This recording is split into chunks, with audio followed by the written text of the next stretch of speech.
Então, olá pessoal, boa tarde. Sejam todas as pessoas bem-vindas ao Cona Samba 2025. Eu me chamo Jefferson Antônio Costa. Eu sou um homem negro, de pele retinta, estatura baixa, cabelo preto no dread, estou de barba. Também estou com uma camisa colorida, com uma estampa que remete às nossas ancestralidades africanas. Estou como diretor de eventos da Liga das Escolas de Samba de Florianópolis e também faço parte da Federação Nacional das Escolas de Samba, a FENASAMBA, na parte de logística e operacional. Eu estou na minha etapa final do curso de Ciências Sociais, aqui por essa instituição, cotista com muito orgulho, e até já vou dar um spoiler para vocês que o meu tema que será apresentado em novembro é o samba também ensina, as potencialidades didático-pedagógicas sobre as questões que envolvem os sambas de enredo. Bom, também quero saudar todo mundo que está aqui presente, não tem como deixar de saudar a nossa ancestralidade, os nossos mais velhos, as nossas mais velhas, porque a gente está falando de um espaço que de fato é um protagonismo das pessoas negras, mas a gente sabe que precisamos de outras pessoas para ajudar nesse combate ao racismo, né? Então é muito importante a gente falar sobre isso. E aí, também com muita alegria, ele está ali, ó. Chama o Cachito ali, por favor. Cachito, isso. Cachito. Também eu quero saudar o meu presidente Cachito, porque o Cachito, ele foi uma pessoa que, de fato, foi muito importante para a construção dessa mesa, uma mesa que fala de educação, que fala de duas instituições muito importantes, que é a escola formal e a escola de samba. Então, eu queria chamar para compor aqui essa mesa, iniciarmos a nossa gira epistemológica, a minha querida, que eu admiro, tive o prazer de conhecê-la agora pessoalmente, Itanajara Almeida. Por gentileza, Ita. Por favor.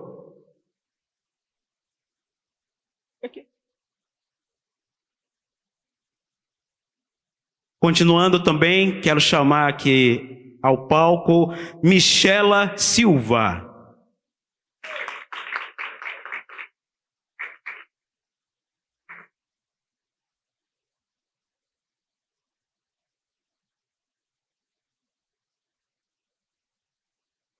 Chamo também Márcia Cavalcante, por gentileza, Márcia.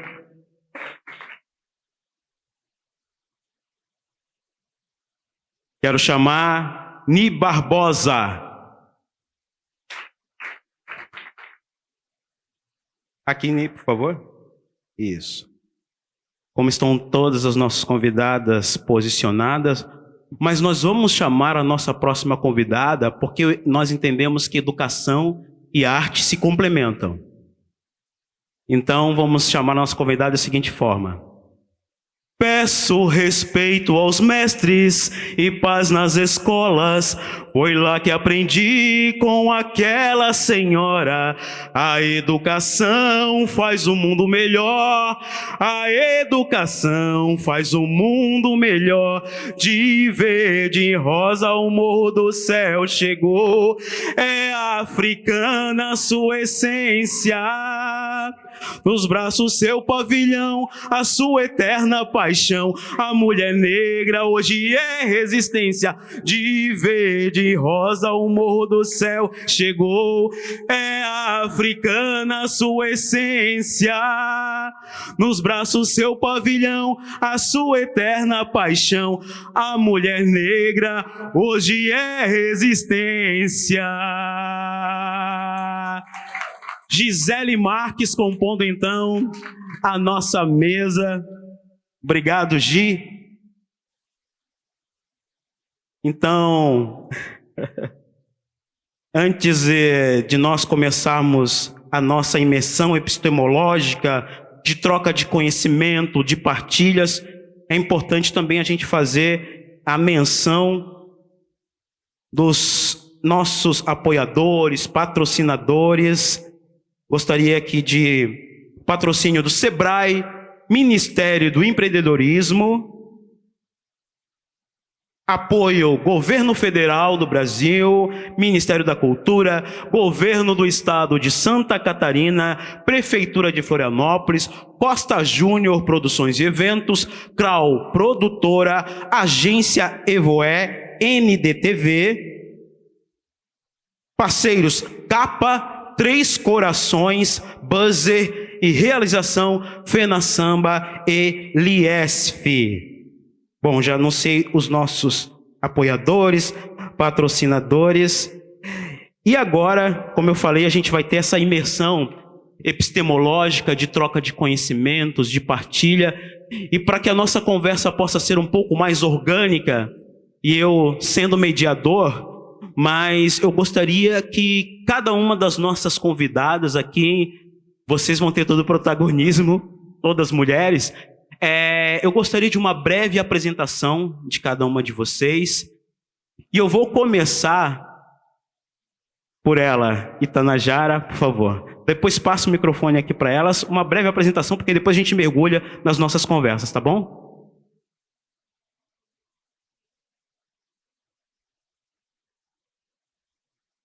Boa tarde a todos e todas e todes e todas as pessoas.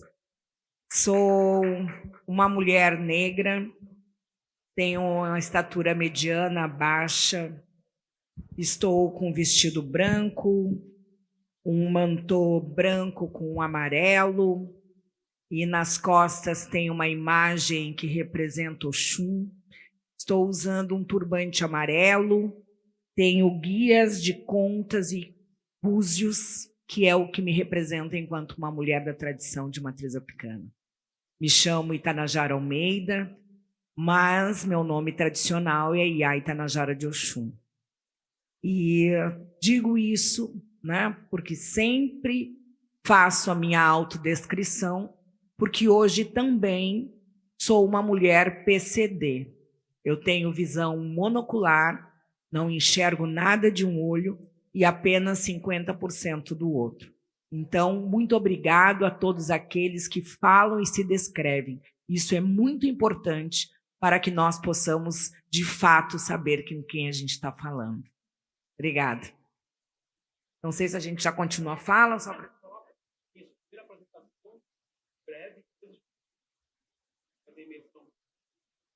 Boa tarde a todas as pessoas. Eu sou Márcia Cavalcante.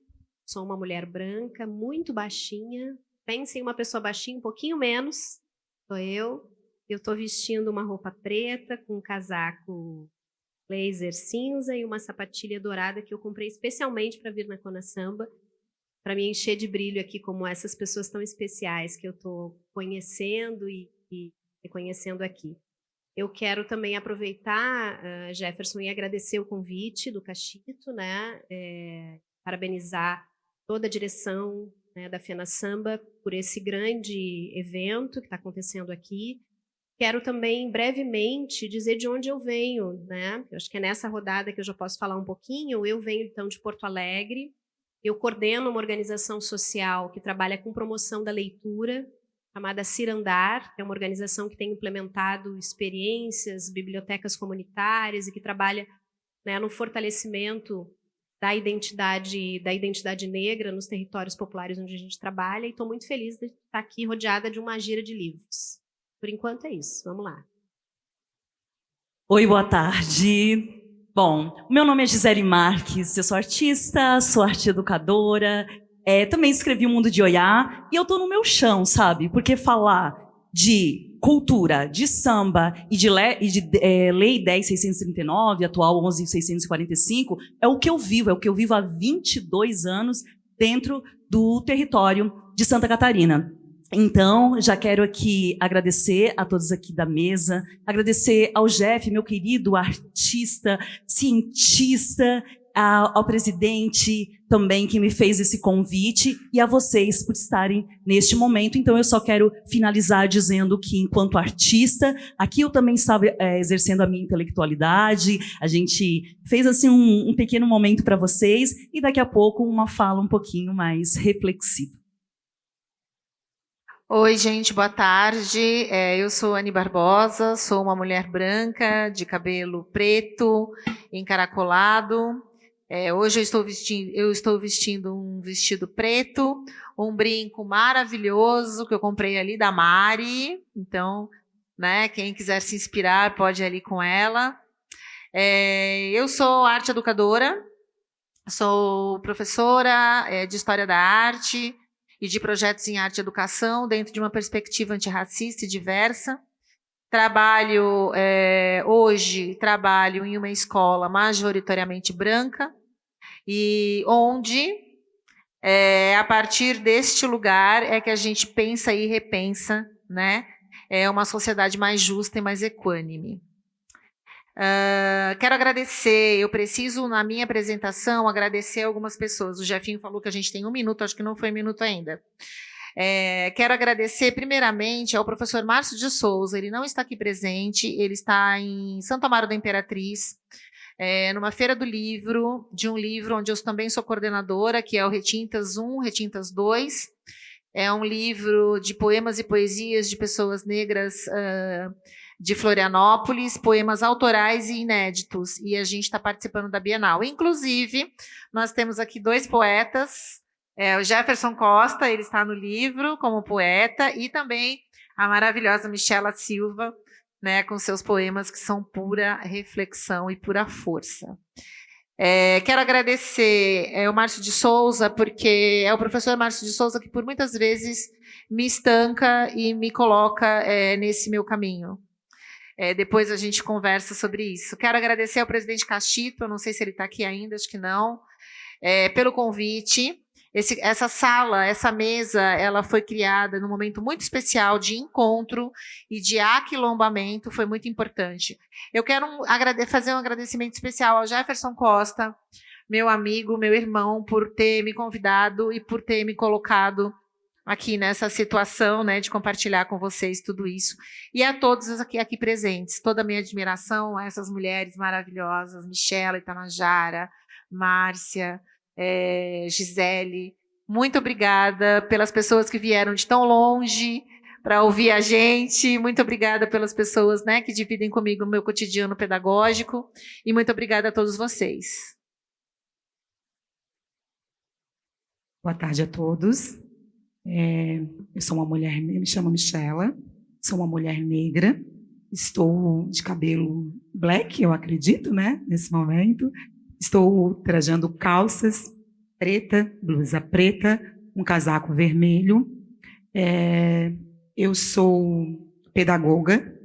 A minha companheira que divide a mesa comigo acabou de me identificar como poeta. Eu sou aprendiz, porque eu sempre gostei das palavras. Eu acho que a nossa arma é a comunicação e eu consigo me expressar através dos meus poemas, que fala um pouco sobre mim, sobre o meu lugar, sobre as minhas existências, a existência do meu povo, do meu tempo.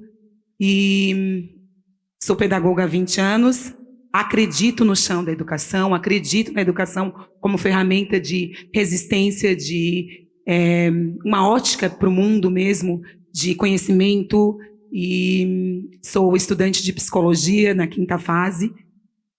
E estou com vocês porque também sou empreendedora, estou nesse caminho e acho que é isso para esse momento.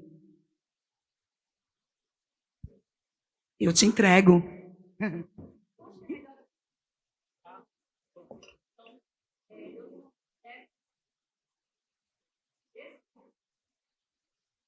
Cavalo que se diz, né?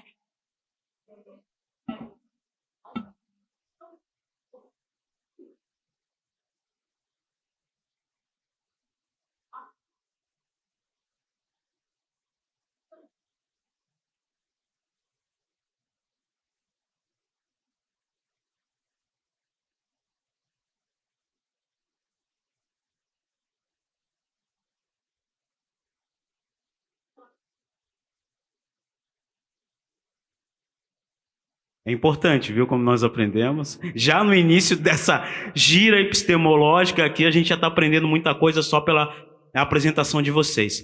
Então, vamos lá. Itanajara, Com toda a honra que eu tenho para iniciar a nossa conversa, né? O tema Educando a Sociedade dialoga muito com território, com territorialidade, mais do que um espaço geográfico, e também é um espaço social, cultural, de apropriação de poder, que molda identidades, enfim, interações humanas e territórios. E aí, Tanajara, eu não posso deixar de citar como exemplo os clubes sociais negros, os terreiros de religiões de matriz africana, as rodas de capoeira e as escolas de samba. Porque antes da Lei 10.639, todas essas instituições já falavam das nossas histórias. Então isso é muito importante a gente destacar, né? E aí eu te pergunto, Tanajara, como é que você observa a importância da conexão desses dois territórios? Escolas de samba e as escolas formais, dialogando todos esses outros espaços de território, da presença negra. Então, eu gostaria de ouvir um pouco da tua explanação dentro dessa proposta do tema dessa tarde. Obrigada. Eu acho que demorei um pouquinho para me autodescrever e acabei não falando um pouquinho das minhas atuações, né? Eu sou uma mulher que fui cabeleireira por 40 anos, tenho um salão de beleza em Porto Alegre, o salão ainda existe, hoje está sendo gestado, né, pelo meu filho, Douglas, e chegou um ponto que eu tive Covid, tive um problema de visão, perdi a visão por conta de uma glaucoma adquirido por decorrência, né? E eu vi que aquele momento talvez tivesse parado para mim enquanto profissional da área da beleza. E já logo em seguida fui buscando outras possibilidades. Uma delas, eu fui convidada para participar de um coletivo de mulheres negras concorrendo a vereadores de Porto Alegre e me coloquei nesse grupo, né?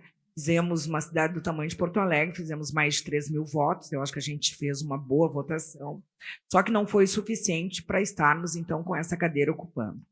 Mas foi um período muito diferenciado para mim, porque a gente conheceu muita gente. Nós entramos dentro de muitas comunidades, né? E eu, como tenho terreiro, tenho meu ilê, então a gente recebe muita gente.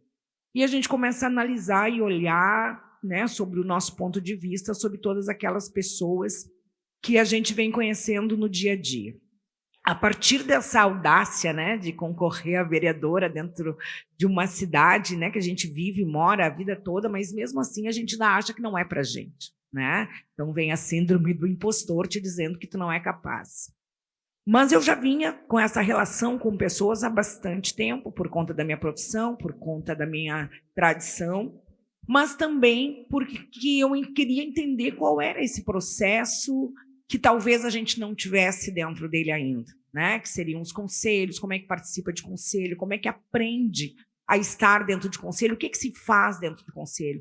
Isso me fez, hoje, estou dentro de 3 conselhos, um Conselho Nacional de Segurança Alimentar, estou dentro do Conselho do Povo Negro, da cidade de Porto Alegre, e também dentro do Conselho de Direitos Humanos, né? E isso me faz olhar e enxergar exatamente, né? O enxergar é ótimo, né? Mas é sentir o que as pessoas estão fazendo a partir dessa legislação.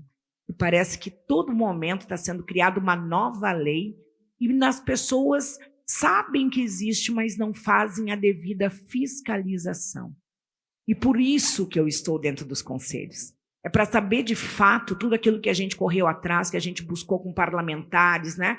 Que as leis fossem implementadas, porque é sobre isso. Quando a gente faz uma proposta, a gente precisa que ela seja implementada, mas não só que essa implementação seja garantida, mas que a execução dela, de fato, seja garantida, né? E aí a gente começa a olhar dentro dos nossos espaços, né? E começa a relacionar.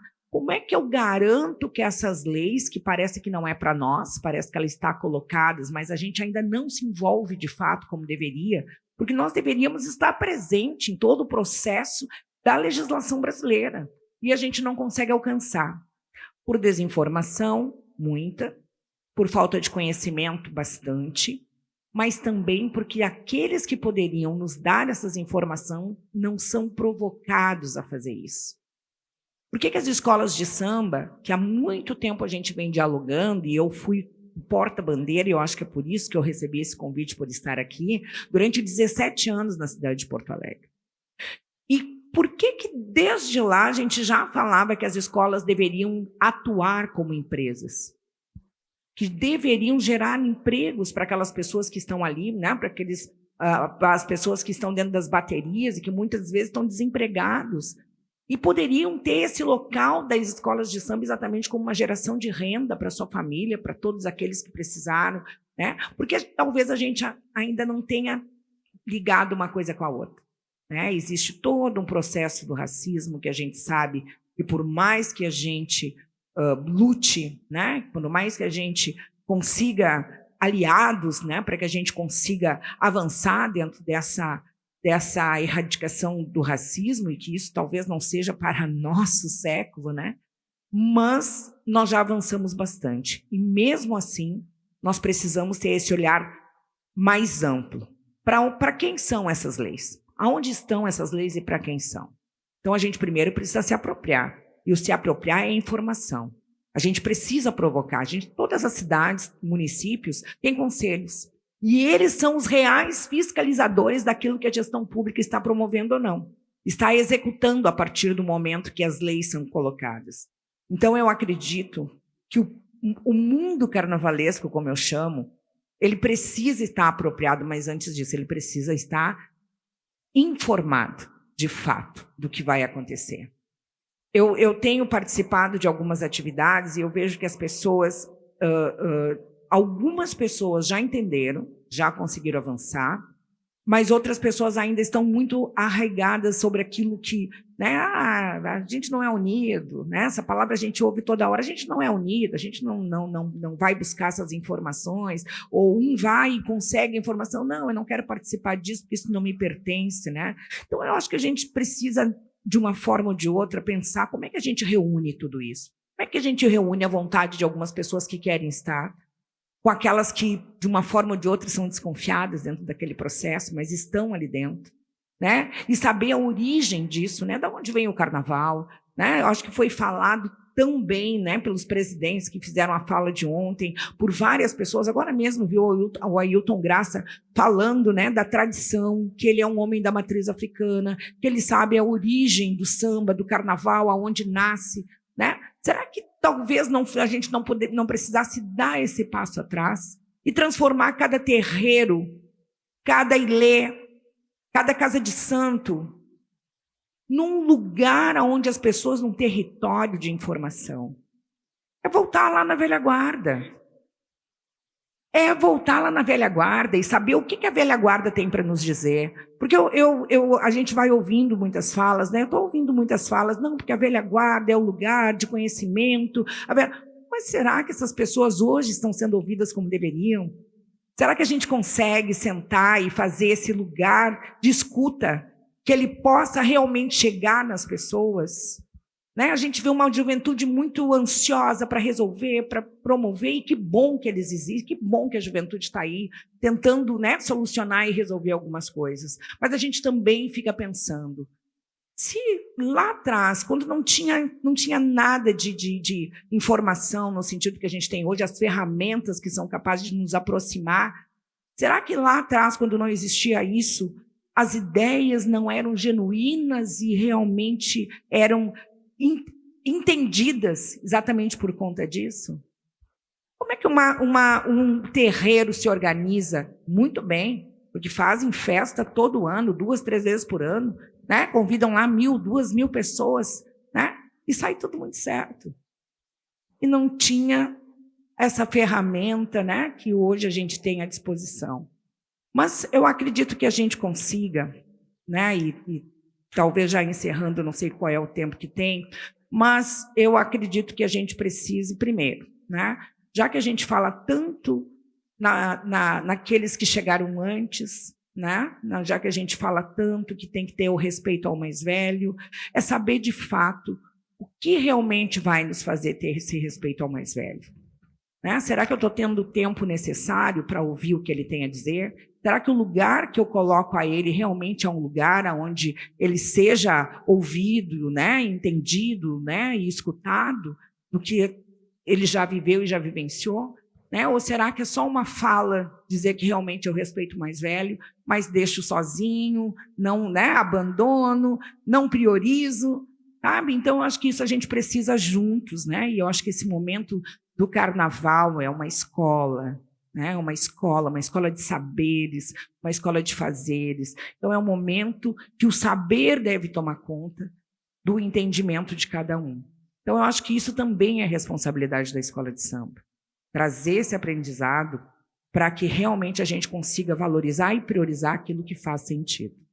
Porque senão a gente vai sempre falar que os mais velhos têm razão e têm direito, mas a gente também talvez não esteja dando o direito necessário para que essas pessoas realmente sejam valorizadas. Porque é muito bom, né, a gente dizer que respeita os nossos mais velhos, né? É muito bom a gente dizer que não é machista, que não é racista, mas em algum momento a gente desmerece tudo aquilo que a gente diz, né? Porque eu estava ouvindo hoje, teve um debate, alguém falou, né? Não, porque nós não somos machistas, né? Mas machista não é só não dar o lugar, né, de fala para uma mulher. O machismo é não pagar pensão alimentícia. O machismo é violentar em palavras, né? Em gestos, né? Em agressões e violências, né? Então a gente precisa de alguma forma pensar muito nisso. E acredito que a escola de samba, talvez hoje, seja um dos melhores lugares, onde junta criança, adolescente, jovem, adulto, né? Então, eu acho que a gente, para além de estarmos, né, dentro desse lugar de festa, de alegria, a gente também tenha um espaço onde a gente possa ter esse tema como pauta principal, que é exatamente a educação para todos. Obrigada. Obrigado. Professora, como a senhora falou anteriormente, eu não sei como é que está o seu tempo, né? Em virtude das questões, mas fica com a gente aqui quando... Até o tempo que eu puder. Tá, tá? por favor, fique Obrigada. à vontade. Nós vamos, então, dar continuidade aqui à nossa conversa, ao nosso bate-papo, né? E aí, mais uma vez, Márcia, é uma honra tê-la aqui na minha terra, Floripa, para dizer uma coisa para você, hein? E para quem não é de Floripa, tá? Floripa também tem negro, tá? Negro nativo. Para quebrar um pouco essa história de que Floripa aqui é complicado, mas a gente resiste, tá? Então primeiro, eu achei muito interessante o slogan do Instituto Cirandar, que é evidenciando os saberes comunitários. E considerando então, Márcia, a importância da Lei 10.639, né? De que maneira ou quais foram as formas ou até mesmo as experiências dentro do Instituto Cirandar no contato junto a essas comunidades, assim, haja vista, né, que muitas dessas comunidades elas têm ligação com as escolas de samba. Então eu queria que você também fizesse uma explanação do próprio Instituto e dessa importância do Instituto junto à Lei 10.639 e a atuação também do Instituto junto às comunidades. A gente sabe que muitas vezes a escola está fragilizada por falta de recursos, mas tem um corpo pensante de professoras que quer muito aprender, né? Está muito disposta e que está disposta a promover a diversidade. Naquela foto à esquerda tem uma autora que eu queria muito fazer uma referência, que é uma autora negra chamada Kiusa de Oliveira, uma autora de Santo André, que é uma referência, né, na literatura negra para o encantamento. A Kiusa tem estado conosco nos processos de formação, né, e tem viajado pelo mundo, andado muito aqui em Porto Alegre também, né? E a Kiusa tem promovido, por exemplo, seus livros. Agora, recentemente, ela lançou, Jefferson, inclusive, uma editora para publicar pessoas negras, para a escrita de livros de literatura para as infâncias, constituindo a ideia, Carla, de que eu preciso mostrar para as crianças negras imagens bonitas, ilustrações criativas, para que isso também constitua uma fabulação e um imaginário que essa criança, né, quer estar aqui, quer estar nesse lugar. E a Kiusa tem dado muita atenção a isso, tem sido uma pessoa que tem combatido, inclusive, ilustrações que são feitas muitas vezes por pessoas brancas, crianças, por exemplo, que sempre aparecem de pés descalços, quando são negras, dividindo o espaço com crianças brancas que estão calçadas, né? Num contexto específico, não teria problema algum, mas num contexto comparativo tem problema, né? Então, a Kiusa tem nos trazido assim uma provocação, e eu cito aqui o nome dela, né? como uma referência, mas existem outras, né, mulheres negras que têm publicado principalmente para a infância, e esse tem sido, Jefferson, o trabalho do Cirandar, né? Então a gente entende a leitura como um direito humano, um direito que tem que estar em todos os lugares, não só nas escolas privadas, tem que estar nas escolas públicas. A gente entende a força da lei, a gente sabe da importância, mas a gente também percebe que muitas vezes faltam instrumentos para as professoras, e a gente entende que a literatura, a leitura, a constituição da fabulação, do imaginário, é uma estratégia muito positiva para constituir, para falar da história da cultura negra, para falar dos heróis, das heroínas negras. Então, eu acho que tem um campo muito fértil quando a gente mergulha na literatura, né? Queria só concluir a minha fala, né, também retomando esse tema da importância da gente dar atenção ao ecossistema do livro e da leitura, né? Pensando que a gente precisa, nas políticas culturais, eu sou conselheira de cultura, né? Tenho estado também presente em outros conselhos, e percebo o desafio que é a gente garantir que, de fato, a gente entenda, publique mais autoras negras, dê espaço. Porto Alegre, a Feira do Livro, tem mais de 70 anos e teve um patrono negro até agora, né? E assim, a gente tem uma cena negra de literatura incrível, né? Bom, basta dizer que Oliveira Silveira foi um dos maiores poetas negros do Brasil, né, do mundo, e é um gaúcho. Então a gente tem uma cena, mas ainda falta isso, né? Falta ocupar esse lugar.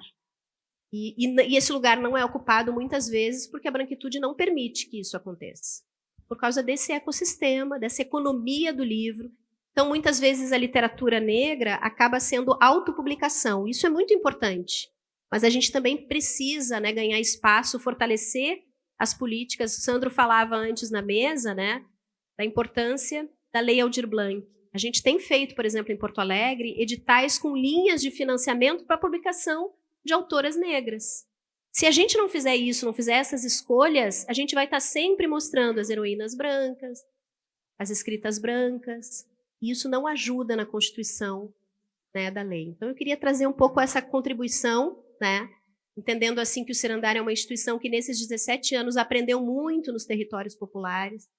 O nosso trabalho é muito amplo, a gente atua desde a difusão cultural, a formação profissional, né, atuando com uma incubadora cultural que fortalece outros empreendimentos e outros coletivos, mas tem na leitura, né, uma raiz muito forte, porque a gente entende que a leitura é um direito, assim como é a alimentação, assim como é a moradia, né? Porque é através da leitura que a gente também firma o nosso caminho e a gente constrói uma trajetória diferente. Por enquanto é isso. Obrigado.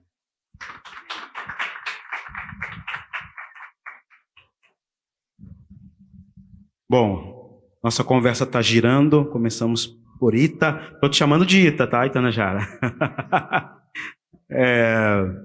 Márcia, e agora é importante, eu vou me dirigir agora para esse lado aqui, porque, Michela, você, enquanto essa mulher voltada aos estudos da psicologia, pedagoga, poetisa, tendo também uma vivência como musa da Escola de Samba das Cuias, todas que estão aqui são do samba. Bom é que todo que está falando aqui é educação e samba. Todos os nossos convidados são, né, dessas duas áreas aí. E também que você ocupa esse espaço, né, entre a academia e a cultura popular. É muito importante a gente destacar isso. Então, agora, qual é a importância que você vê dos sambas de enredo, como a sua narrativa histórica, estética, de resistência, na construção de subjetividades, mas também quando a gente fala no empoderamento das crianças nas comunidades, Michela? E eu te faço a pergunta baseado naquilo que nós vimos ontem na nossa abertura do Conasamba, quando entraram no palco a ala de passistas mirins da Embaixada Copa Lorde, que essas crianças deram o show, né? E aí essas crianças, eu percebi duas coisas ao olhar, ao ver aquelas crianças, né? A defesa do samba naqueles corpos, Elas foram muito potentes defendendo a cultura do samba naqueles corpos já de tenra idade, né? E também no empoderamento enquanto crianças negras. Então, Michela, você que tem essa vivência com as questões das crianças, né? Eu queria ouvir um pouco da tua explanação da importância dos sambas de enredo e nessa questão subjetiva dessas crianças para construir a sua identidade nesse território tão potente que é as escolas de samba e um outro território também de saberes, de conhecimento que é a escola formal. Mais uma vez, bem-vinda. Obrigada. Agradeço mais uma vez a você, agradeço, meu Deus, me sinto muito feliz e, de certa forma, não é clichê, me sinto honrada mesmo, assim, de dividir o espaço com a Itanajara, que estou conhecendo agora, com a minha colega Anny Barbosa, em que eu digo para vocês, assim, a gente precisa olhar para a branquitude como responsável nesse processo antirracista, e essa pessoa que está aqui pode, se vocês conhecerem, vocês vão ver que a gente tem aliados, assim, a palavra aliado, não sei se é a palavra exata para esse momento, mas a gente tem responsáveis com a gente, caminhando juntos, sabe? Trilhando mesmo esse caminho, essa luta que a gente não sabe, como ela mencionou, se termina agora, nesse século, ou se vai ser para séculos, né? Mas a gente está caminhando para isso, né? E enquanto eu falo isso, Jefferson, a tua pergunta, ela é muito potente. Ela é potente e ela traz a resposta por si só, né? O samba, enquanto palavra cantada, corporificada, o samba, ele só, para além de ensinar, ele traz consigo, ele tem no cerne o empoderamento, né? Quando a gente pensa as crianças no chão da educação, quando eu estou lá com as minhas crianças, isso é muito importante quando a gente fala de roda, porque é assim que falo com elas, e é olhando para elas e colocando elas no sujeito de direitos mesmo, e entendendo que o que ela fala para mim tem uma extrema responsabilidade enquanto mulher, enquanto referência. É nesse processo, é nesse caminho que essa subjetividade que o samba vem, que ele atua, que ele cura, que ele transforma, reconstrói. Então, é importante, quando você fala das crianças que apresentaram ontem, né, as crianças, acredito que eram da Copa Lorde, né? Elas foram crianças que trouxeram o samba, defenderam o samba, defenderam o seu pavilhão e, para além disso, se sentiram pertencentes. O samba cura nesse sentido, assim.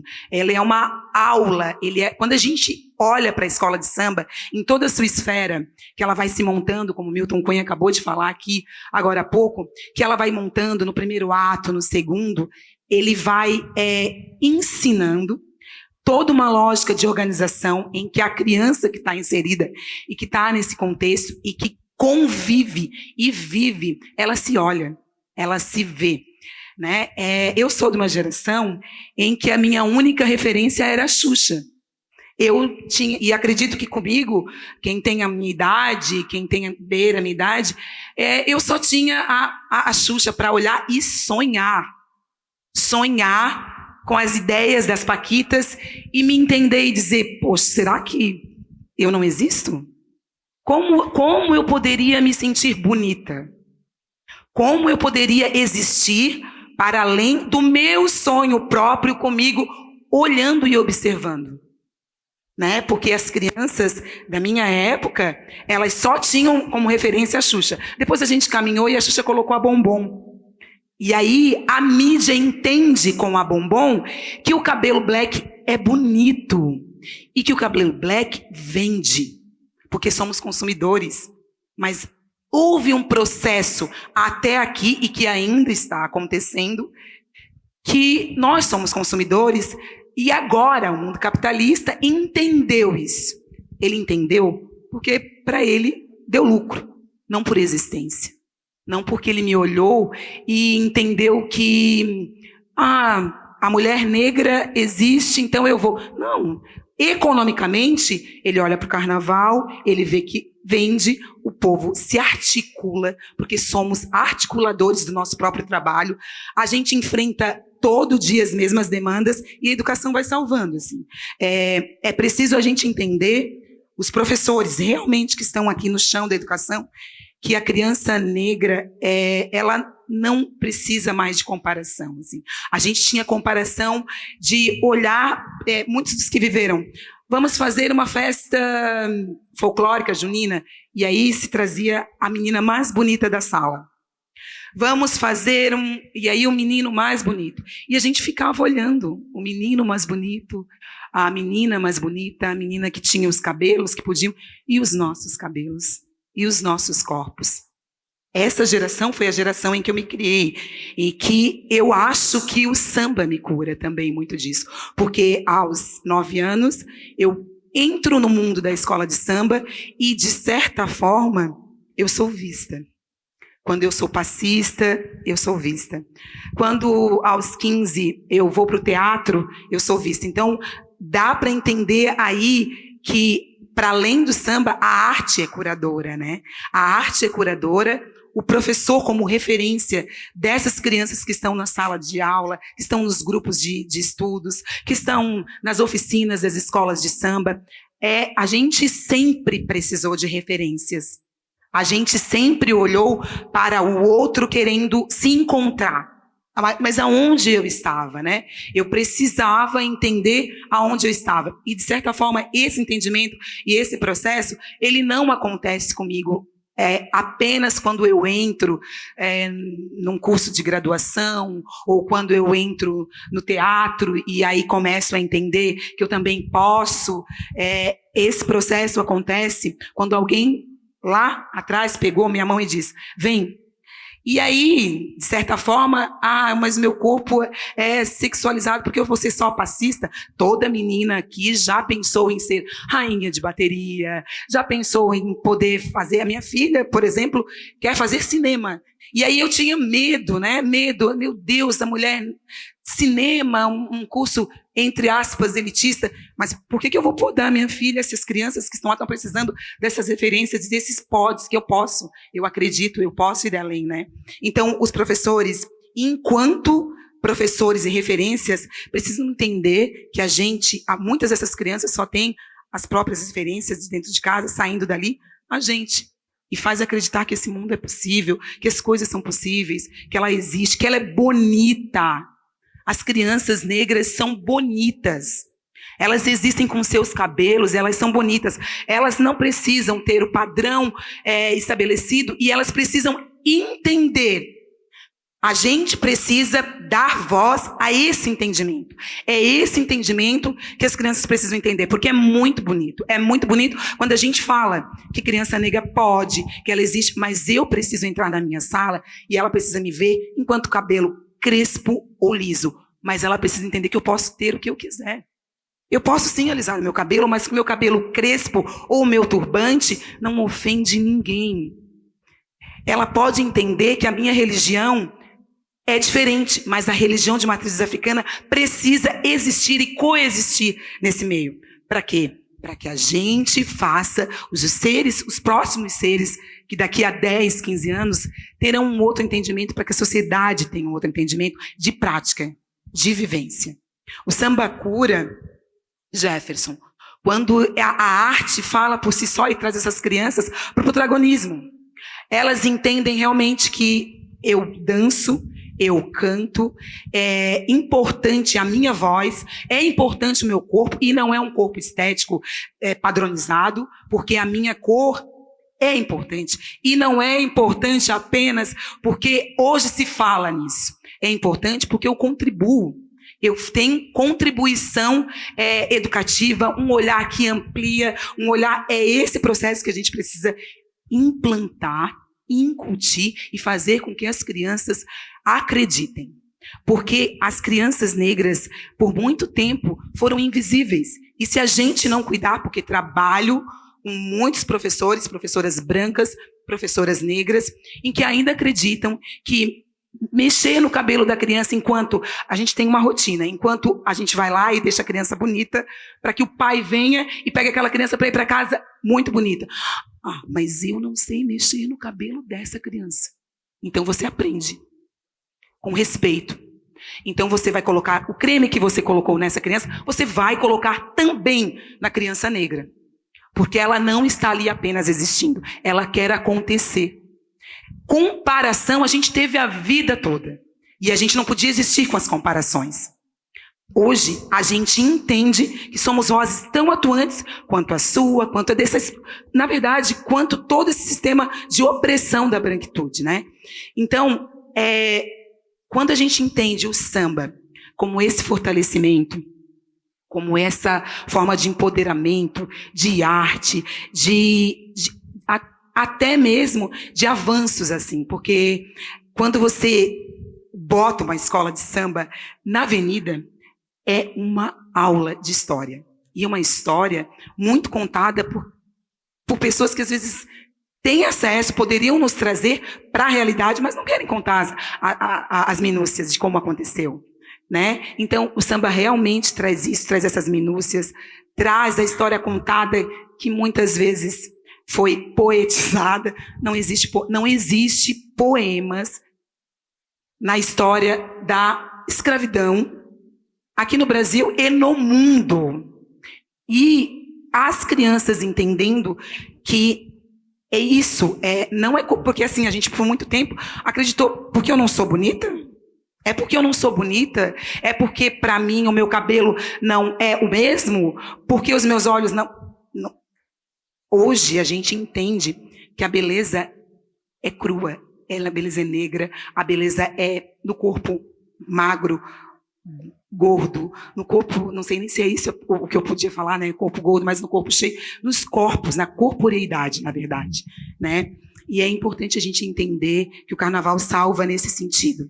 Ele é uma instituição que não só, ele educa, né? É uma instituição que educa. E se a gente entende isso como educação libertadora, uma educação emancipatória, é uma educação que vai poder resgatar lá no cerne da questão, no dia a dia,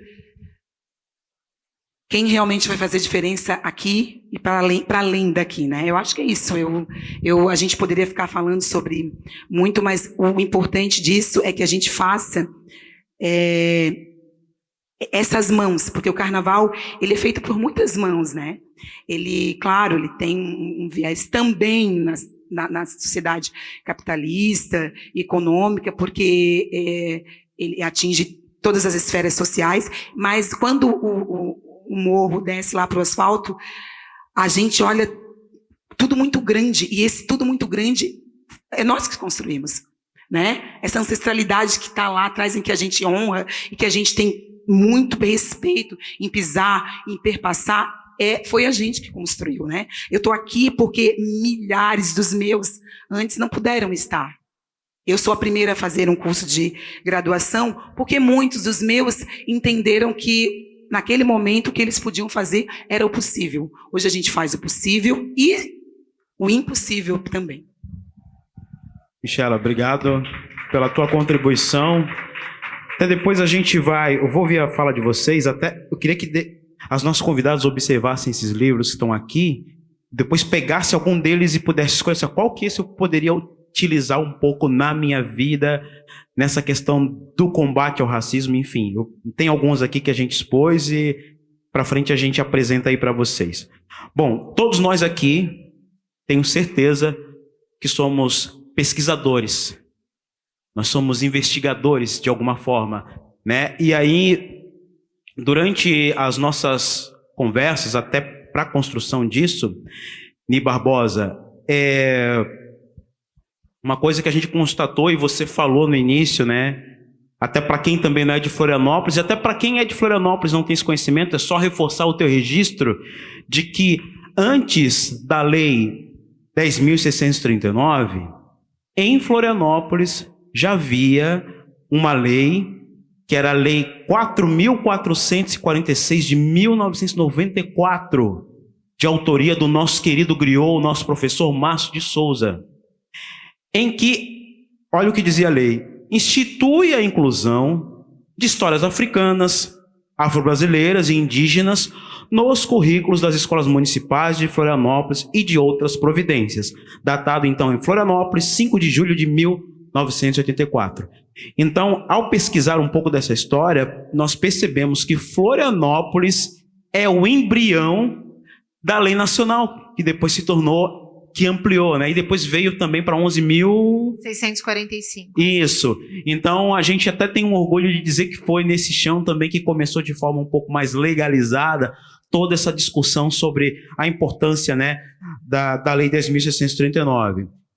E aí, Ni, eu te pergunto, você como uma educadora antirracista, qual é a análise, então, que você faz, né, da arte, da escola, do samba como essa pedagogia, né, e as leis, e também do papel de pessoas brancas nessa luta antirracista? Então, agora, eu queria ouvir um pouco de ti dentro de todo esse diálogo que a gente está colocando aqui nessa roda de conversa. Obrigado mais uma vez pela tua presença. Nossa, gente, é bastante coisa, né? E daria para amarrar a fala de cada um até agora, né? E trazer, pontuando aqui, relacionando com que eu vou falar.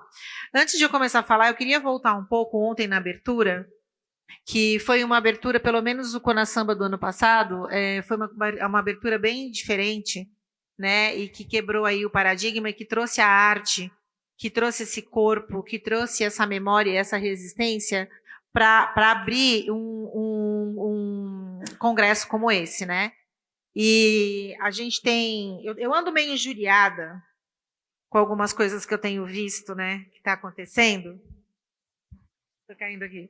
E eu fico pensando, né? A gente escuta muito aí na internet, o samba vai morrer, né? Porque a gente vê algumas estruturas se tomando conta, apropriando das escolas de samba. E onde a gente tem que refletir, né? Por exemplo, a gente vê mulheres brancas, né? À frente de uma bateria, mulheres que dançantes ou não. Eu acho que foi falado aqui, até o Milton Santos falou, né?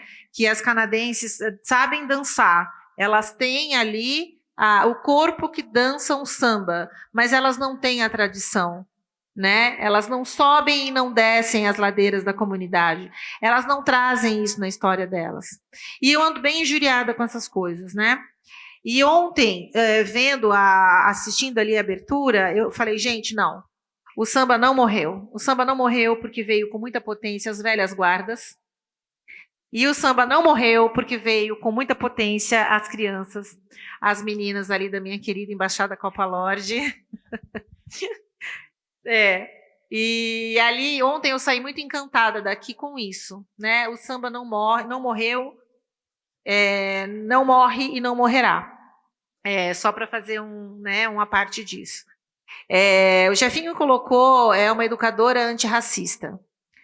Eu, na minha condição e na minha construção, quando eu aprendi que eu tinha que sair da norma, quando eu vivi o desconforto de ser uma mulher branca, eu sou filha, é bem importante eu falar uma coisa, eu sou filha de um casal de pais de um relacionamento interracial, né? Meu pai negro, minha mãe branca. Só que quando eu aprendi que eu jamais passei por 0% do que o meu pai passou, eu me senti desconfortável. Eu não vejo como uma pessoa branca pode se sentir responsável na luta antirracista sem passar pelo desconforto, né? Por que o desconforto? Porque nós vivemos na norma. Ser branco é ser a norma. Ser branco é não ter conflito numa sociedade brasileira, né? Onde o racismo, a gente sabe que o racismo vem por uma questão do estereótipo, do fenótipo. Do fenótipo. Aqui a pulseira, né? Do fenótipo. Então, quando você percebe isso, você se desaloca desse lugar, você começa a repensar as coisas. E foi assim comigo. Bom, dito isso, né? Dito o desconforto, você começa a fazer o quê? A se informar. Você começa a reconhecer a sua história de privilégio. Você começa a fazer uma autoinvestigação. E na autoinvestigação, aliada a estudos, aliada a outras pessoas, a outras referências, a outras escritoras negras, escritoras brancas, você percebe que você falar que você é uma mulher branca, uma pessoa branca aliada à luta antirracista, existe uma redundância aí, né?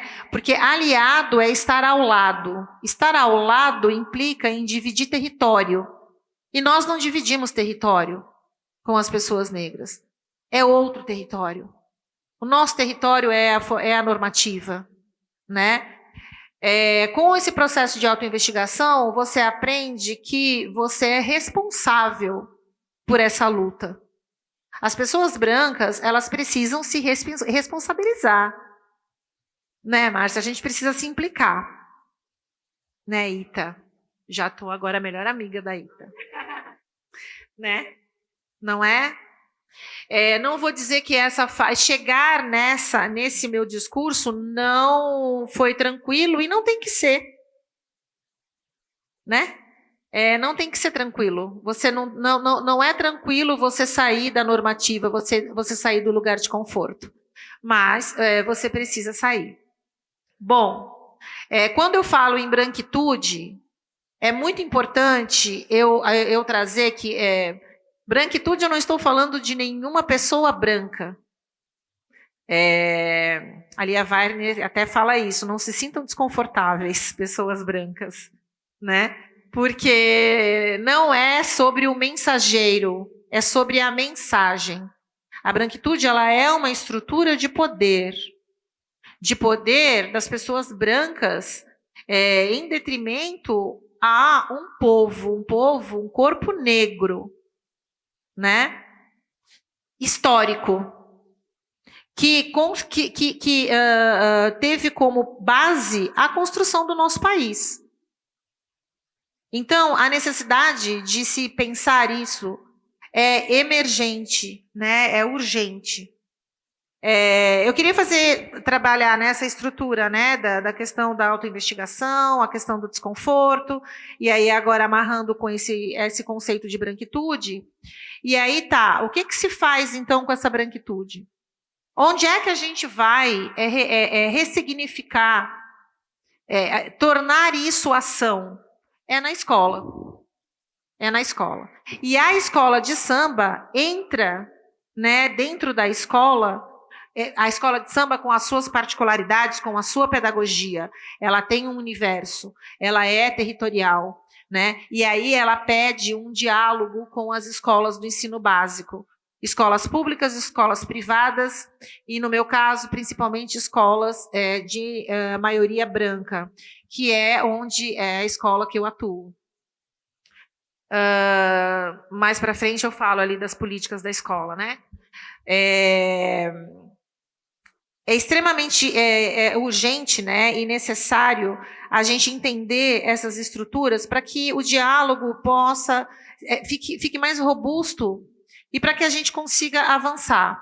Eu tenho uma pergunta aqui que está me incomodando desde o começo da nossa. Todo mundo que está aqui nessa sala conhece a Lei 10.639? E não conhecer, está tudo bem. Todo mundo conhece? Beleza. Todo mundo conhece a Lei 11.645? Beleza. Então, são leis, né? A 10.639, ela foi homologada em 2003. Nós temos 23 anos de lei. E, gente, pouquíssimas escolas trazem essa lei no seu currículo. Pouquíssimas. E quando trazem, o que eu acho muito perigoso, a gente costuma falar, era melhor não trazer? Traz como um plus, traz como temática, não é? Traz como um temática. Então eu vou trabalhar aqui o mês da consciência negra, né? O famoso mês da consciência negra. Aí você vê lá estruturas, escolas, né? Trabalhando o mês da consciência negra, trazendo uma história de escravidão num lugar de dor. Que as crianças que estão recebendo isso, gente, a gente está numa era da tecnologia. Clicou ali, ela vai saber o que está acontecendo, né? Você trazer a cultura negra, a cultura africana, a cultura afro-brasileira, indígena e diversa, porque o racismo ele perpassa todas as estruturas. Ele perpassa o machismo, ele perpassa a xenofobia, e ele perpassa tudo, ele é a estrutura maior, né? Então, você trazer a lei como temática é uma grande cilada. E é uma cilada da branquitude, por incrível que pareça. Né? É uma estrutura que a própria branquitude replica dentro da escola. Então, eu vou trazer a cultura afro-brasileira no mês de novembro, mostrando que isso é tema, e não é tema. O grande objetivo é a gente mudar o lugar, é mudar o foco do currículo, é mudar o foco do planejamento. Para isso, tem que se fazer uma revisão do PPP da escola, para aí o currículo, aí o planejamento, e aí a formação de professores. A formação de professores é fundamental. E não adianta você ir além nessa discussão, é você instrumentalizar esses professores não só com a metodologia do planejamento, ou seja, não só com o que eles podem fazer, mas sim com a sua autoconsciência e promover esse letramento, né? O letramento crítico. Porque o letramento acrítico estamos dispensando. Professores brancos que falam, mas eu tenho até amigo negro, a gente não quer. Mas eu me relaciono, viu, com pessoas negras. O meu parceiro é negro, sabe? Você tem um letramento para estar? Você tem uma alfabetização racial para se relacionar com esse teu parceiro negro? Ou com essa tua parceira negra? Né? Então, isso é muito importante. Isso é uma estrutura da escola. A escola do ensino básico. Falo, então, me coloco não como aliada à luta antirracista. Eu jamais vou entender o que meu pai passou. Eu jamais vou entender o que as pessoas negras passam. Mas eu sou responsável por isso, né? E dentro da minha responsabilidade, eu tenho, como diz Bell Hooks, eu tenho que agir. Né? Bell Hooks fala, amor é ação. Eu tenho uma colega, Clarissa Brito, que ela fala que a luta antirracista, ela perpassa e ela tem que perpassar também pelo afeto. Né? Então, falar de amor enquanto ação, quando você fala de luta antirracista, é muito pertinente. Porque também perpassa por um corpo afetivo. Né? As escolas, aí você me pergunta, bom, eu sou redundante, gente, eu sou professora. Então, eu estou sempre, né, Pietra, eu estou sempre sendo interrompida no meu pensamento. Então, né? Então, por favor, me interrompam, porque eu vou seguir aqui o meu negócio. E é assim, bom, enfim. Falar da arte nas escolas de samba, né? É reconhecer, eu sou professora de artes, eu desenvolvo projetos em arte e educação, né? Aí sim, dentro de uma perspectiva antirracista e diversa. Mas o que você quer dizer com isso? O que você faz? Tá, eu dou aula no ensino médio, nós temos projetos que são permanentes na escola, a gente tem samba, a gente não perde a prazer de cantar, e a gente tem explode coração. Lembrando que esse currículo e esse planejamento, ele vem lá do infantil. Né? Esse olhar o planejamento de uma outra forma vem desde ali do infantil. Então, os alunos da escola, eles vêm, né, dentro dessa perspectiva. Isso quer dizer que não existe racismo? Não, gente, muito pelo contrário. Isso significa dizer que o racismo é nomeado. Porque se o racismo não for nomeado, ele não existe. Aquilo que a gente não nomeia, aquilo não existe. Então, ele é nomeado e ele é tratado, né? Você entender a escola, aí trago a arte como um caminho, como uma potência, e aí eu trago a arte como ação. Você entender a arte nas escolas de samba como uma pedagogia é você reconhecer esta ciência, é a ciência da escola de samba. É aquilo que a escola de samba traz enquanto estrutura, enquanto método. Isso é entender a escola de samba além da estética, além do desfile. É tudo muito bonito. Tá. É tudo muito bonito, é tudo muito lindo. Não, gente, é ciência, é método, é tecnologia.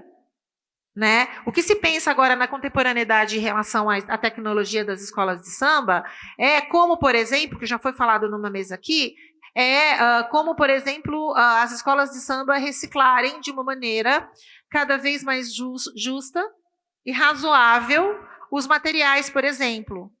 Isso é a pedagogia da arte nas escolas de samba. O Jefinho me olha assim, eu fico com medo. Né? Bom, trazendo essa ideia, sim, aí sim, as escolas de samba são movimentos e são espaços, territórios de memória, de resistência, de corpo, de afetividade, de construção histórica. E a arte dialoga e perpassa, né, por todos esses rompantes aí e essas estruturas, né? Quero reforçar aqui, quando a gente pensa na arte, nas escolas de samba e no papel das pessoas brancas, justamente esse estudo, essa autoinvestigação, essa crítica e esse reconhecimento, né, de que ser branco hoje no Brasil é assumir um lugar de privilégio, né? E esse privilégio precisa ser autoescutado, autorreconhecido e ressignificado. Qual é o papel, então, né, das pessoas brancas na luta antirracista? É o papel de quem é responsável pelo racismo. Historicamente falando, né, dentro da estrutura do nosso país, foram as pessoas brancas que construíram, que denominaram o racismo. Então está na hora, né, da gente olhar para isso e tentar, de alguma maneira, né, ressignificar isso e reparar. Racismo não tem desculpa. Não tem desculpa. Racismo tem reparação. E a reparação é a partir aqui do entendimento da branquitude, né, que a gente pode fazer. Acabei menos do que o tempo necessário. Obrigado, gente. Li. Obrigada. Ó, gente, eu tô fazendo meio que chamando meio que a atenção, porque ela é minha amiga, então se eu chamo a atenção, ela não fica tão brava, tá? É mais por isso. A conversa tá boa e ela o legal é que a gente tá pegando muita informação de várias perspectivas diferentes, né? O teu do Instituto Cirandar, a Michela com as crianças, a Ani também nesse lado né, como uma professora responsável nesse sentido, né? E agora eu venho aqui ao meu lado, né? Já tivemos uma intervenção muito potente de Gisele Marques aqui no início. E Gi, você, como arte educadora, atriz, pesquisadora, né, de educação para as relações étnico-raciais. Gi, na última terça-feira a gente teve também uma conversa bem bacana, né? Sobre, até o tema era Escola de Samba, Escola de Vida, onde a gente ouviu várias personalidades do samba, eles contaram várias coisas bem legais, e a Gi agora também está contribuindo com isso, né?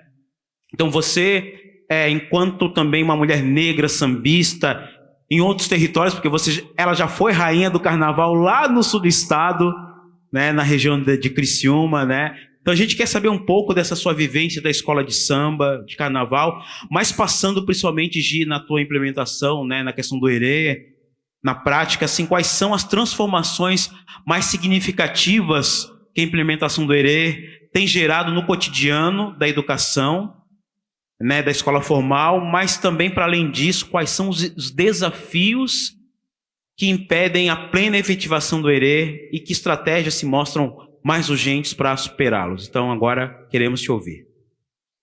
Gente, antes de falar propriamente, eu quero dizer para vocês que não, a pessoa sinestésica já levanta, né? Mas às vezes eu levanto, posso levantar. Toda vez que eu saio de casa para palestrar, enfim, eu penso sempre, quais as melhores palavras, a curadoria mesmo desse conhecimento para que as pessoas que estejam me ouvindo não saiam as mesmas. Da mesma forma que eu também não saio a mesma.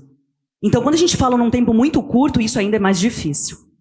Então, vamos lá. Eu falei que eu estou no meu chão, e de fato, né, já passei escolas, eu sou da área de letras português, aqui também da UFSC, e pensando a ERER, que eu penso há mais, né, de 20 anos, então vamos pensar assim, para essa articulação. Quando a gente fala de racismo, é bom pensar que tem 3 pilares que sustentam o racismo. E quais são esses pilares? O pilar epistemológico, que é o quê? O conhecimento, ou seja, o que eu penso? Um conhecimento é melhor do que o outro. O segundo pilar que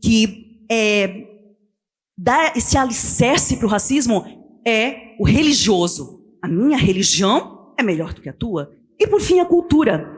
Mas a cultura, obviamente, que ela vai incluir política, religião, enfim, os comportamentos sociais. Então, se a gente pensar no racismo, só para a gente poder pensar a escola. Então, esses 3 pilares. A partir disso, eu quero trazer 2 conceitos para a gente pensar a ERE, que é oratura e oxunismo. Vocês já ouviram falar? O que é oratura? Oratura é um termo cunhado por um pesquisador africano, e eu vou lançar um livro agora em novembro, na verdade 2 livros, o segundo da OIA e esse oratura, que é o quê? É a oralidade acrescida da performance. Oralidade. Oralidade não é só o ato de fala. Oralidade, eu estou falando, mas eu tenho intensidades na minha voz, as expressões do meu rosto, o meu corpo, tudo isso compõe a oralidade. E o que é a performance?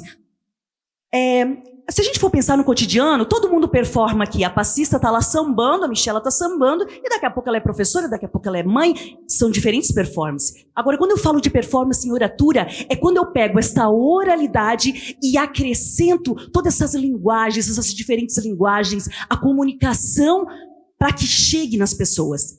Então, se eu penso nesse corpo negro, a partir da oratura, é aquele que tem a pretensa de ser livre. Eu digo pretensa por quê? Porque nós não temos ainda corpos livres, né, dentro desse sistema, mas eu tenho essa vontade, e o carnaval ele traz isso. Presta atenção.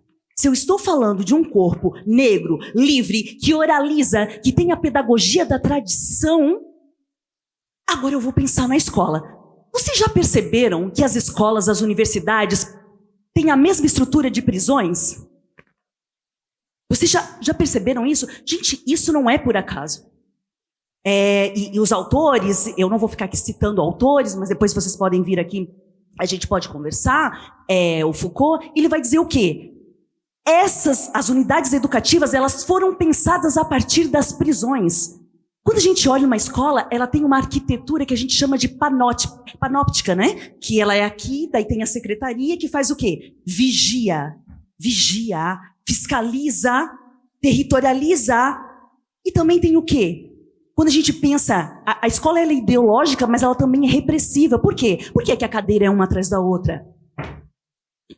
Corpos disciplinados, isso já vem lá, daí a gente vai pensar na questão militar. Isso tudo não é por acaso, porque é a escola que é pensada a partir de uma colonialidade, ela não aceita corpos livres, ou que tem a pretensa de ser livres. Vocês viram o choque? Mas por que a história e cultura africana, afro-brasileira, povos originários não entra na escola? Porque a escola não foi criada para que esses corpos, que têm uma pretensa de ser livres, estejam nessa escola. É a partir disso que a gente pensa. E aí, quando nós olhamos esse panorama da 10.639, e a gente vai pensar o quê? Quando a gente pensa no MNU 78, eu acho, né? E aí, olha o que o MNU já pensava. Sabe quando ele foi fazer ali? Contribuir na Constituição? A pauta negra precisa estar nos direitos humanos. Aí é a humanização desse corpo negro. A pauta negra precisa estar nos direitos humanos. E quando o MNU ele traz isso e começa a pensar a partir da educação, e nós temos diferentes revoltas, né? Porque a gente já começa lá atrás, revoltas Malê, Sabinada, enfim. Olha aqui, vocês todos aqui já estudaram Castro Alves. Castro Alves, né? O poeta, gente, no período do romantismo, mas na verdade a gente também teve José do Patrocínio, Maria Firmina dos Reis, Luiz Gama. A gente não estuda porque a escola não foi pensada para esses corpos. E aí, o que a gente vai pensar? Aqui em Santa Catarina, gente, e eu estou falando isso com conhecimento de causa porque eu trabalho, faço com escolas da rede, principalmente pública, mas também particular, faço trabalhos tanto de palestras para professores, oficinas e apresentações artísticas também para os alunos, todas dentro da ERE. Menos de 30% das escolas de Santa Catarina tem efetivamente a ERE como uma implementação. Tem alguns fatos, alguns casos isolados, mas isso, gente, ERE não é projeto, ERE é currículo, ERE não é projeto, ERE é currículo. E aí, eu lembro que eu falei lá no início que tem um conceito de oxunismo, eu falei? Já ouviram falar também em oxunismo? Oxunismo vem do quê? Vem de Oxum. Aí eu até trouxe esse livro da Oyonke, só para vocês perceberem aqui. Aqui tem um pensamento africano que o oxunismo, Oxum é a mãe. Oxum é aquela que gesta, mas não é só o filho. Isso é algo de uma cultura judaico-cristã. Por quê? Antes, o que a Oyonke diz? Lá nas sociedades iorubás, esse conceito de mulher que nós temos, sabe? A mulher faz isso, o homem não tinha. E isso foi depois da colonização. Vocês lembram aquela coisa da mulher solteira? Ah, ela é mãe solteira. Agora, hoje é mãe solo. Em comunidades iorubás não tem mãe solo ou mãe solteira, porque as crianças são criadas por uma comunidade. Então, como que nós podemos pensar esse conceito de oxunismo, que é o quê? É quem cria, quem elabora, quem faz, quem traz novos espaços para pensar a educação e para pensar naquele corpo que não está adequado, militarizado, corpo dócil, sabe, para essa escola. Aí vocês estão pensando que não é por acaso? Aí é por isso que eu trouxe o conceito de oxunismo. Porque o oxunismo, ele diz assim, ó, vamos criar novos espaços, vamos pegar os movimentos das escolas de samba e pensar o quê? Também acompanhar se a ERE está sendo aplicada, fiscalizar, porque se a escola não estiver dentro, o Ministério Público pode ir lá, e também propor. Mas para nós propormos, sabe o que a gente precisa fazer? Entender os mecanismos da escola. A gente precisa entender como funciona esse tal de PPP, Projeto Político Pedagógico. O que está sendo lido, o que está sendo gestado dentro dessa escola. Eu coloco a responsabilidade, a gente coloca dentro de um sistema, e o sistema não é uma pessoa que fica andando por aqui, o sistema somos nós. O sistema somos nós. Todos nós temos responsabilidades sobre isso. E aí, eu não vou me alongar, eu quero ir já colocando para um final, essa provocação. Se eu tenho a oratura, que é essa oralidade acrescida da performance, que traz a pedagogia da tradição, que coloca os corpos negros, que inscreve os corpos negros numa parte de cima da ordem de poder. É por isso que quando tu entra na escola de samba, tu sente poder. Porque essa oratura que tu traz do corpo, essa corporeidade, esse corpo vivo, dentro de um ambiente de fruição, ele potencializa. É a potência de agir. Então, o que eu quero deixar aqui pra gente é assim, vamos conhecer os mecanismos, os dispositivos que tem lá dentro dessa escola, como é que ela funciona, qual é a linguagem que se fala, como é que são as bibliotecas. Quando foi falado aqui que a maioria dos autores publicados são brancos, gente, propriamente 90% das publicações do Brasil são de autorias brancas. Propriamente isso. Então, quando eu trago um livro, O Mundo de Oiá, que agora vem o segundo, ele é adotado em diferentes unidades educativas, principalmente em Santa Catarina, mas em outros lugares do Brasil, é para fazer essa contranarrativa, mas não é para trazer o peso da raça da criança, que a criança tem que ficar explicando o que é o racismo. Não é isso. É trazer a história e cultura afro de uma forma que ela flua, sabe? Porque a criança não precisa ter esse peso da raça. Então, assim, gente, que o oxunismo hoje, pessoas, né, da mesa, Jeff, já andei bastante por aqui, que a gente possa fazer o quê? Criar novos espaços, gestar ideias, compreender os diferentes territórios, e território vem, sabe do quê? Território vem de terror. Território vem de terror. E se a escola é um território, ela é uma disputa de poder também. Então, finalizo aqui, lembra que eu falei da pedagogia da tradição? Aí tem a música assim aqui no livro. Muriquinho pequenino é o parente do que samba na cacunda. Purugunta onde vai é o parente pro quilombo do Dumbá. Maravilha, gente. Ó, a gente está tentando gerenciar o tempo, já estamos sendo cobrados ali. A gente queria abrir um espaço para pergunta. Quem quiser fazer apenas uma pergunta breve, para ter uma resposta breve, porque já está vindo uma próxima mesa. Alguém quer fazer uma pergunta? Tá, então sabe o que a gente vai fazer? Então, vamos fazer o seguinte, para encerrar, peço as considerações finais de vocês, eu queria projetar para vocês ali, mas eu vou ver se todo mundo vai conseguir escutar através desse áudio, que vocês fizessem as considerações finais a respeito dessa pauta, tá? Vou ver se pega aqui.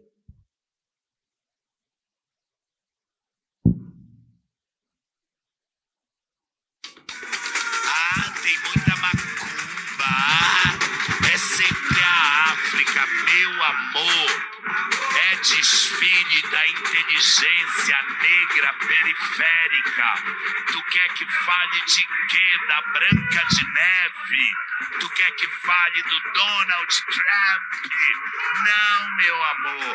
Vai falar de Clementina de Jesus. Vai falar de Exu. Vai falar de Laíla. Porque a escola de samba é negra.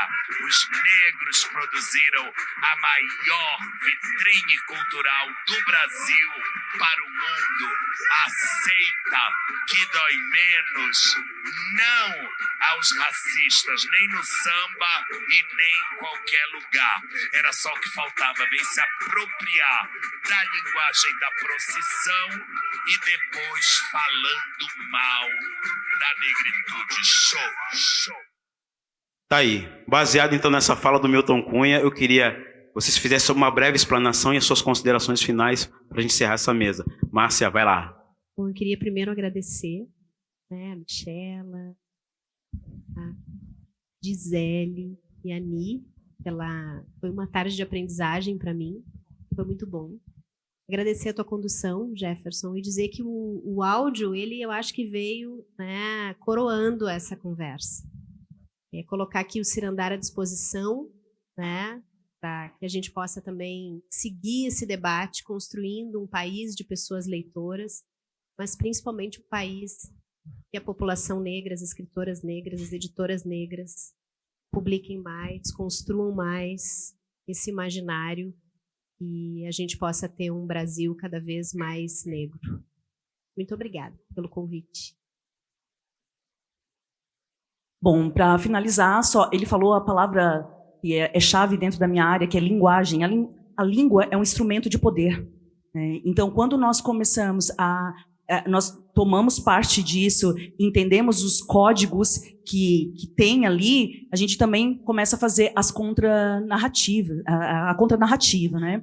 E eu finalizo aqui dizendo para vocês que oratura, literatura é espaço de poder. Disputas nós sempre teremos, mas que essas ações, o que o Finasamba está fazendo aqui, e todas as pessoas vocês que ficaram aqui também até o final, quem assistiu um pouco, que a gente possa pensar novas propostas, porque não adianta também só a gente ficar reclamando, nós precisamos fiscalizar, pensar que a criança é criada por uma comunidade, então é nossa responsabilidade aquela criança que está na escola.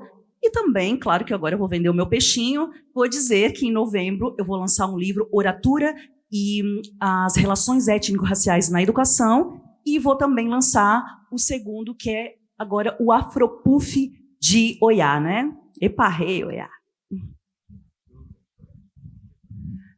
Eu quero, mais uma vez, agradecer a oportunidade de compartilhar com vocês, de estar com vocês, e eu tinha pensado, no momento em que eu falei, sobre um trecho que de um samba enredo que educa muito, né? Que é um trecho do ano de 2018 que dizia: mas o samba faz essa dor dentro do peito ir embora, feito um arrastão de alegria e de emoção, o pranto rola. O carnaval faz isso, e o pranto rola porque ele espelha, né, as nossas desigualdades, as nossas fragilidades e o nosso lugar de pertencimento também. Então, que enquanto seres humanos, que enquanto professores, que enquanto cidadãos, que enquanto cada um no seu nicho, na sua esfera, a gente possa fazer com que a consciência crítica se ressalte, e é isso, para isso, né? Nós temos um comprometimento com a gente, com a educação, com esse lugar de samba, com esse lugar de existência, não para somente existir, mas para ser feliz, né? Ninguém quer ser só guerreiro, a gente quer ser feliz também, né? A gente quer viver, quer ter os nossos espaços e acontecer sobre eles também e com eles. Bom, gente, queria agradecer mais uma vez o convite do Jefinho, falar da importância, né, desse evento, do Conasamba e de todas as possibilidades que ele demonstra. Agradecer a presença de vocês aqui. E, para fazer um fechamento, eu gostaria de compartilhar com vocês um pouco do meu processo de chegada até aqui e colocar aqui para a branquitude presente aqui nessa sala, né? A gente precisa estudar. A gente precisa se mexer, né? Então, vamos estudar. Vamos ler autores negros, negras, e vamos ler autores brancos, autoras que falam sobre branquitude, né? Eu vou fechar mostrando aqui, olha, esse livro para mim foi fundamental. Não basta não ser racista, sejamos antirracistas. A tradução, essa aqui foi uma tradução que foi aceita aqui no Brasil. O nome original é Fragilidade Branca. Então, a editora achou que Fragilidade Branca não ia vender, né? Então, vamos deixar de ser frágeis. A vida pede força, a vida pede autoinvestigação e a vida pede coragem. É isso aí. Bom, gente, para finalizar, eu tenho certeza que a nossa conversa se transformou num verdadeiro ato de sankofa, que é o tema do nosso Conasamba. Então, a gente tem que voltar a resgatar, valorizar e cantar as nossas histórias que o Brasil oficial se esforçou por apagar. Então, quero fazer um convite aqui a todas as pessoas negras, pessoas não negras, para firmarmos, então, um compromisso de unir as escolas de samba e a educação em um contínuo ato antirracista, até chegar o momento que a chaga do racismo possa ser extirpada da nossa sociedade, ou ao menos que os racistas possam ser punidos, certo? Sigamos firme, porque a educação faz o mundo melhor. Muito obrigado. Vamos aqui fazer um registro da nossa mesa. Por favor, as nossas convidadas. E daqui a pouco já tem uma próxima mesa aí. Obrigado.